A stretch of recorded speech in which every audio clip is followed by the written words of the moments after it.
Hello, good morning, students. This is Dr. Akhilandeshwari, Associate Professor of Chemistry, Sri Sharda College for Women, here to discuss with you the next section of the organic reaction mechanisms paper.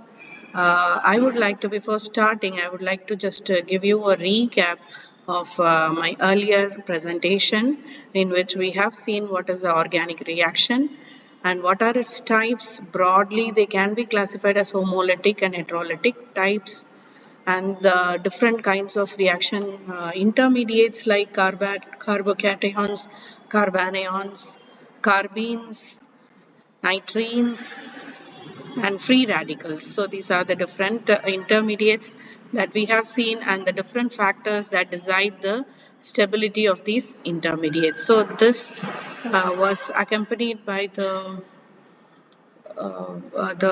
self-assessment question paper, which all of you would have solved before listening to this presentation.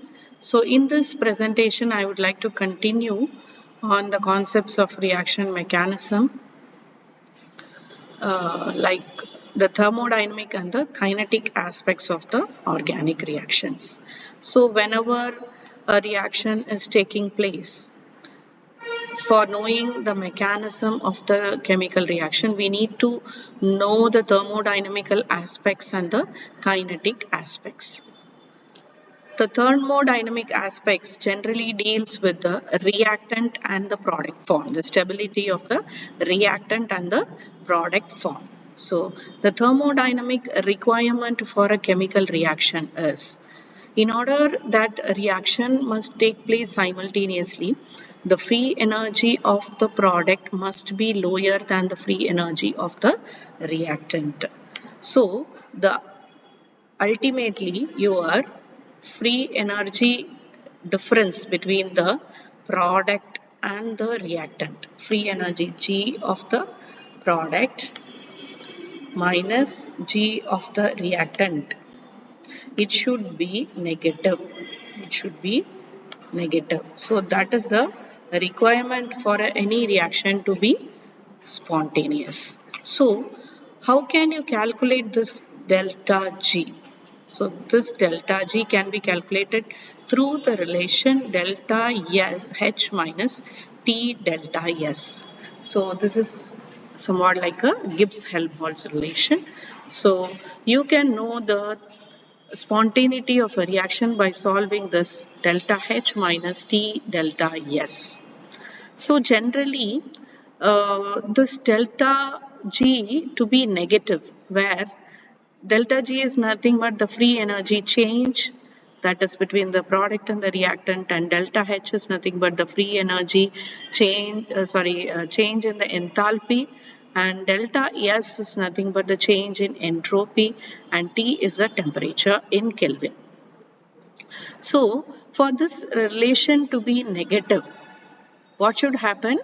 This particular term, first of all, this should be negative.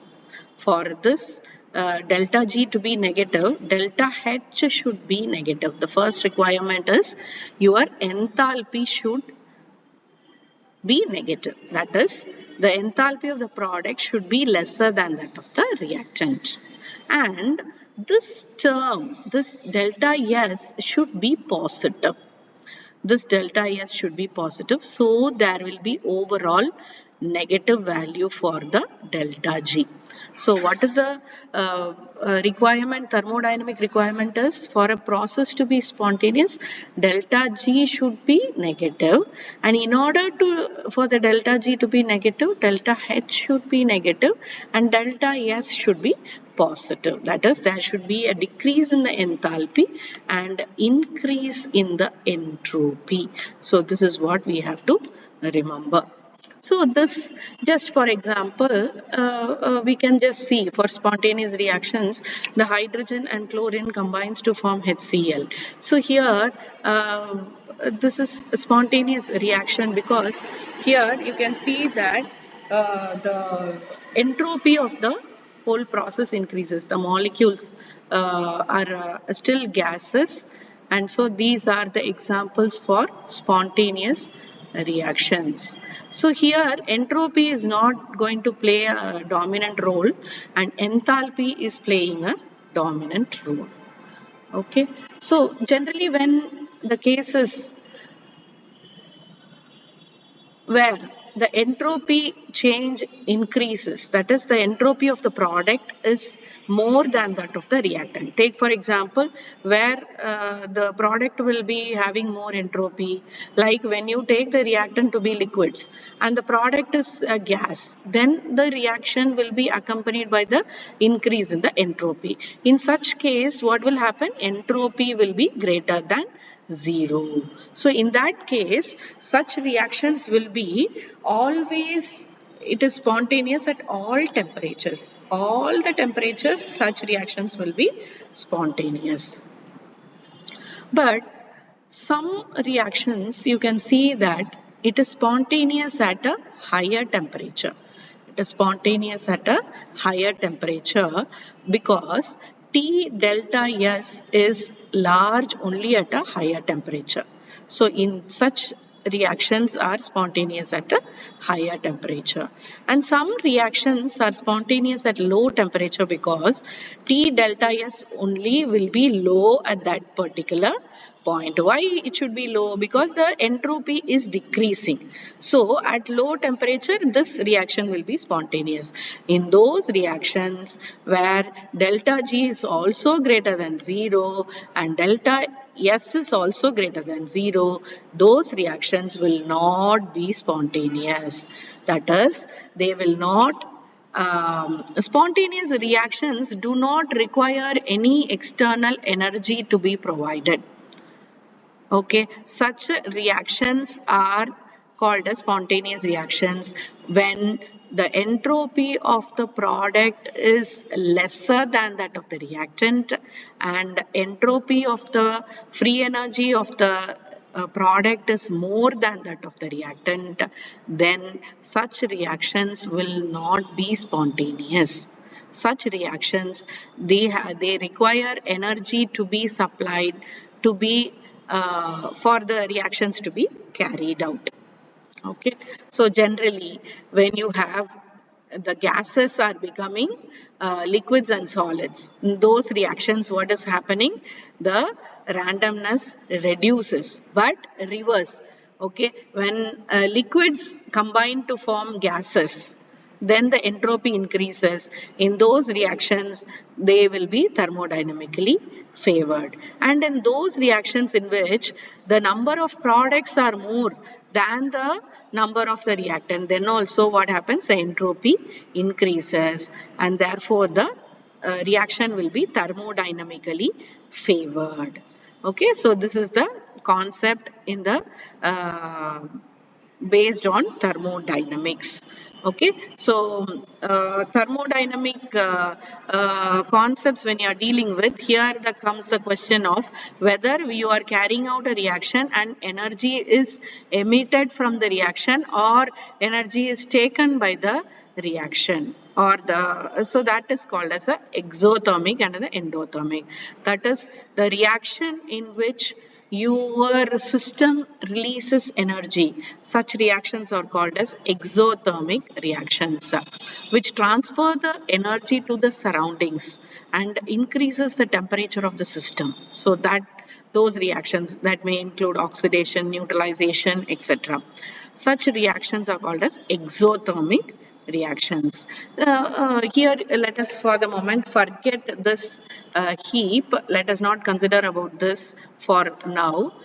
Just let us consider the thermodynamic point of view. Whenever you are dealing anything in thermodynamics point of view, you are going to consider only the reactant and the product. You are not going to take any other transition state or anything into consideration. So if you are going to see the energy of the reactant, see it is there at the higher energy state, and then the product energy you are just seeing, it is lower. So the energy of the reactant is lowered by this amount. So this energy is released in the form of heat, which you can see in this diagram. Okay, so this, the exothermic reaction, what is happening? The energy of the product is lower than that of the reactant. Okay, so the excess energy from the reactant is removed from the system into the surroundings. So this is about the exothermic reaction. Next, endothermic reaction. It takes in heat. It requires heat for the reaction to take place. So it takes the energy from the surroundings, or when we are going to supply energy, the reaction is going to take place. Or one simple example which I can just help you to compare and contrast both the exothermic and the endothermic reaction. Although this is a physical concept, just because we are studying the thermodynamics and the kinetic aspects, I just want the listeners to be clear with what is the aspects of the thermodynamics and the kinetics. Okay, so just what we can do is, we can just have a glass full of water, two glass full of waters. Into one you are adding calcium oxide, that is a lime you are adding, and then you just feel the temperature of the glass. You can see that it is hot, it's slightly warm. Why? Because the dissolution of calcium oxide in water is an exothermic process, and the energy is released into the surroundings by the system. So it is an exothermic process. And in another glass of water containing water, you are just adding some glucose. Okay, you are dissolving the glucose. When you dissolve the glucose and feel the temperature of the glass vessel, you can see that, or you can just dissolve not only glucose, you can also dissolve sodium chloride, that is a common salt. Then you can feel the temperature of this glass. Then you can see that it is slightly colder than it was before. And this confirms that the dissolution process of glucose or the salt takes energy from the surroundings, So I hope you are clear. Now, you can just, all of you can just take a piece of paper or the notebook which you're having, and just try to find out what is the location of the energy of the reactant and the product in the case of a endothermic reaction. Yes, in the exothermic, we have seen that the reactant is less stable compared to that of the product. Here, you can just see what is happening here. See, you can see that the energy of the reactant is lower compared to the energy of the product. That is, the product takes energy and it becomes a what? Higher in energy. So that is what is the endothermic reaction. Once again, for the moment, let us not consider about this hill. We will be listening about that shortly. Okay, so I hope you are clear with the thermodynamic aspects. So thermodynamics aspects deals with delta G, delta H and delta S. So overall we have seen all these parameters, delta H and delta S should be negative and delta S should be positive for a reaction to be spontaneous. And when the delta H is negative, the reaction is called as exothermic reaction. And when the delta H is positive, the reaction is called as endothermic reaction. So I can just write delta H is positive.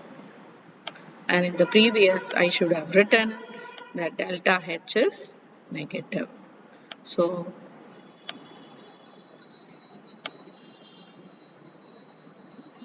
okay. So now, for any reaction to take place, the thermodynamics alone is not enough. See, for example, you can just see the hydrogen and oxygen combining to form water. it is highly thermodynamically favored reaction because the delta G is very much negative. But, okay, so, but the reaction does not take place over centuries. We can see that always we are surrounded by hydrogen molecules also and oxygen molecule also, and then we don't see any water every now and then. We are able to breathe in oxygen. Okay, so what is the reason for this? See, see, for any reaction to take place, there is some basic energy for that has to be supplied to the molecules. Okay, so the reaction will take place. That energy is called as a activation energy. See, but when you are just heating it, heating the oxygen, and you can see in both the figures here, oxygen is in red, this another one is hydrogen. They are just coming together more often, but you do not see them reacting. They are just staying. Why? Because they don't have the energy, basic energy, or the sufficient condition for the reaction to take place, although they are thermodynamically favored reaction. Okay, oxygen plus water giving oxygen plus hydrogen giving water is a thermodynamically favored reaction, but this does not take place easily. Why? Because you don't have the sufficient condition. What is that sufficient condition? You require some activation energy. So that activation energy has to be supplied in the form of either the heat or the electricity. Okay, so just you are going to have a bell jar, and you are going to have an electric arc here circuit, and then from one side you are passing hydrogen and another side you are passing oxygen, and when the voltage is connected, then you can see that water droplets are formed by the hydrogen and oxygen union. Okay, unless you supply external energy, you do not have this reaction taking place. Okay, so that begins the concept of kinetic requirements. So for any reaction to take place, there is a minimum amount of energy that is required, and that energy is called as activation energy. So for any reactant, this, let us imagine this is a reactant. This reactant has to be converted into product here. That is, this stone has to move from this place to this place. Means then it has to climb this barrier and then it has to fall down. Okay, so that is what is the activation energy. That is, it has to climb the barrier of this much height. So this is called as the activation energy, or EA. This is called as activation energy, or EA. So every reaction will have its own activation energy. So now we are clear with the concept. Now activation energy is defined as the minimum amount of energy required by the reactant to get converted to the product. Okay, or otherwise I can just tell that this is a minimum amount of energy required to activate the molecule so that they can undergo the chemical reaction. So any molecule, just like that, they cannot undergo a chemical reaction unless they are becoming activated. Okay, so that is what we have to understand. So here you can see that the reactant is located at this position, and this reactant has to have this much of energy, and it has to climb this energy barrier. Okay, this energy barrier to reach what is called as a transition state. So this is the imaginary transition state. Okay, so that corresponds to the breaking of some bond, and then this immediately just rushes to the product phase, and this whole thing, a figure of representing a reaction, is called as energy profile diagram. So this is called the energy profile diagram. See, in this energy profile diagram, you can see that the reactant is having lower energy compared to that of the product, and therefore this corresponds to the endothermic reaction. So this corresponds to endothermic reaction. Okay. So now we have, while understanding the organic reaction mechanisms, we have a situation. Sometimes it may happen that some of the reactions are thermodynamically controlled, while some of the reactions have kinetic control. Or a single reaction, a single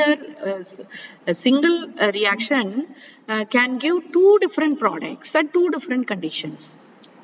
Okay, so one product may be thermodynamically controlled product and another product is a kinetically controlled product. So that we will listen to how this can happen with the help of an example.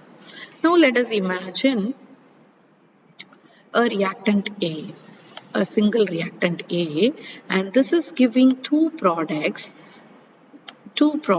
okay, B and C. It is giving two products, B and C. So A giving B, it is kinetically controlled. Why? Because you require very less amount of energy to convert A to B. While if you have to convert A to C, you require little more energy, the double the energy compared to that of that process.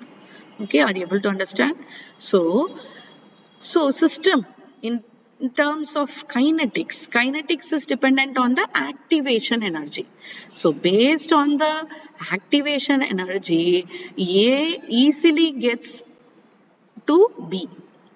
Okay, so A easily forms B. Okay, but when you consider C, this is thermodynamically very stable compared to that of the B. Okay, see, if you see B, it is high in energy. Okay, so it is not thermodynamically stable compared to that of the C.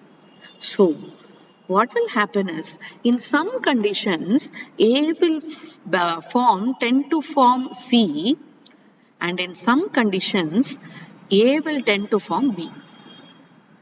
In those conditions, when A will form B, it is called as kinetically controlled. And in those conditions, when A will form a stable, thermodynamically stable product C, then it is called as thermodynamically controlled reaction. Okay, so we will see this with the help of the example. Okay, so that is what is given. In this figure, C is thermodynamically more stable, and but B is formed faster due to the low activation energy. However, if the reaction is permitted to approach equilibrium, the more stable product predominates. So under these conditions, thermodynamically controlled product is dominating. So B is the kinetically controlled product, while C is the thermodynamically controlled product.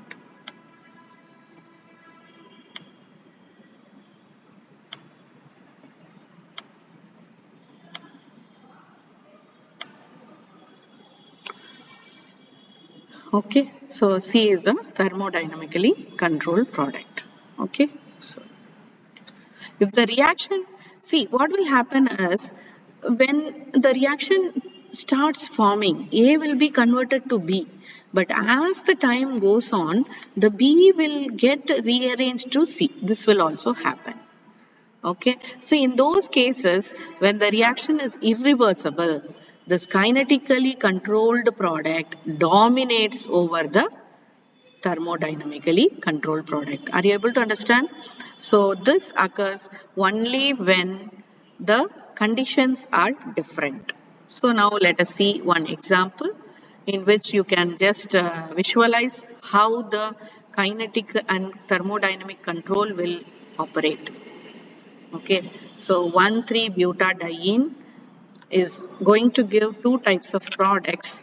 See, this is 1,3-butadiene. So 1,3-butadiene is undergoing HBr addition. So it's undergoing HBr addition, and at higher temperature, it is forming what is the product that is formed?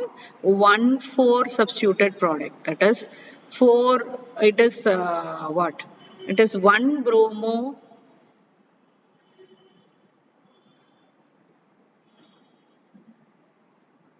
So you can see this is the product.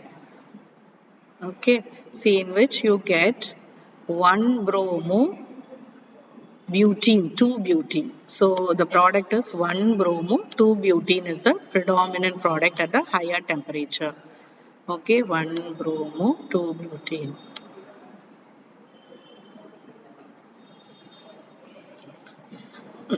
At low temperature, what is happening? Which is the predominant product? 2 bromo, 1 butene. 2 bromo, 1 butene is the predominant product. Okay, so we can explain this similar to that what we have seen in the previous one. Okay, so this can be explained by understanding the mechanism of this reaction.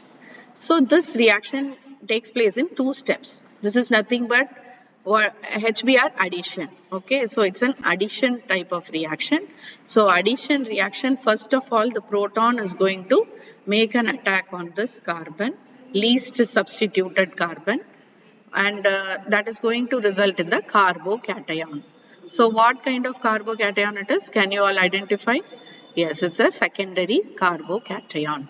So it may get rearranged to form this carbocation. Why it is getting rearranged is, here there is a terminal double bond. Due to resonance, this double bond migrates inside and you get a central double bond. So this is because of resonance, you have a resonance hybrid, okay, which has its attacking point both at this carbon and also this carbon. Okay, so because of the resonance, all these things we have already seen in the first presentation, so you would be able to understand.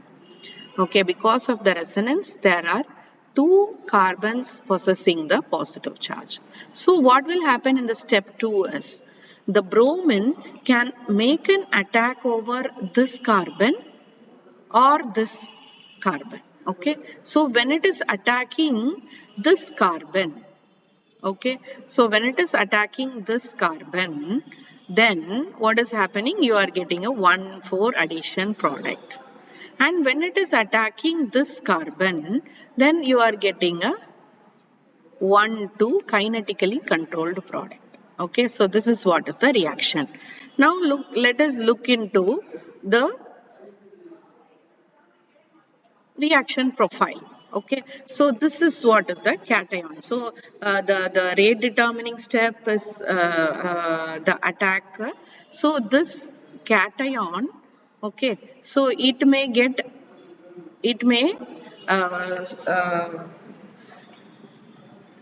have a kinetically controlled product here after passing through the activation energy of this much.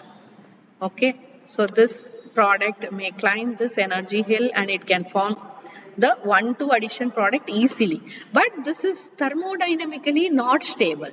While the same thing at a higher temperature, what happens is, it gets 1,4, it gets added up at the 1,4 and then it gets converted to the product. So it forms a 1,4 addition product.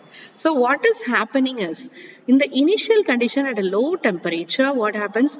The whole of this 1,3-butadiene is getting converted into the most reactive product. Okay, the most reactive product, that is kinetically controlled pathway is chosen and it is forming the product. Okay, but after some time, when the heat is provided and more time is there, this product easily climbs over this barrier and once again climbs this barrier and to form a more stable product. Okay, so this happens at a higher temperature. Product 1,2 addition product is formed in both the cases. The at the higher temperature, what happens? The 1,2 product once again gets converted to 1,4 product because of the availability of sufficient energy. But when you are carrying out the same reaction, see at minus 80 degrees, see what is happening? 1,2 product is formed faster due to the less energy of activation for 1,2 product. So it is the major product. Hope you can understand. So kinetically controlled product is formed at a very low temperature. But at higher temperature, what happens is 1,4 is the major product because the 1,2 product that is formed is getting converted to 1,4. Why? Because there is energy. Okay, hope you are able to understand the kinetic and thermodynamic control of the reactions. Now let us just study one more concept, that is a Hammond's postulate. This Hammond's postulate makes us understand about the shape, energy and geometry of the transition state. Generally, transition state is a imaginary state which you cannot isolate. Okay, so that transition state can be better understood through this Hammond's postulate. So Hammond's postulate states that for any single reaction step, the geometry of the transition state for that step resembles the compound which is closer to it in free energy. Okay, so for example, in a single step reaction, if my reaction profile is going to be like this, okay, so here my transition state is there, okay, transition state, and here my reactant is there, and here my product is there. And now what is the shape and geometry and energy of this transition state? If I have to know, that will be more closer to that of the reactant. Okay, it will be more closer to that of the reactant. Okay, so this is what in the exothermic reaction, the transition state resembles the reactant, and in the case of the endothermic reaction,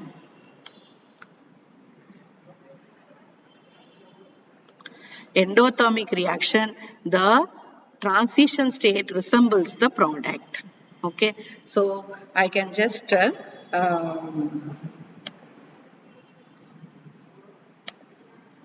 so this is the exothermic reaction option, this is the endothermic reaction, and in the neutral case, it will be exactly at the center.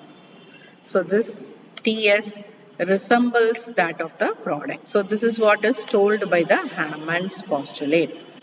Okay, so this is what is an endothermic reaction. The transition state resembles that of the product. In endothermic reaction, transition state resembles the product. Exothermic reaction, transition state resembles the reactant, is more like the reactant. So for all these things are needed for the understanding of the mechanism.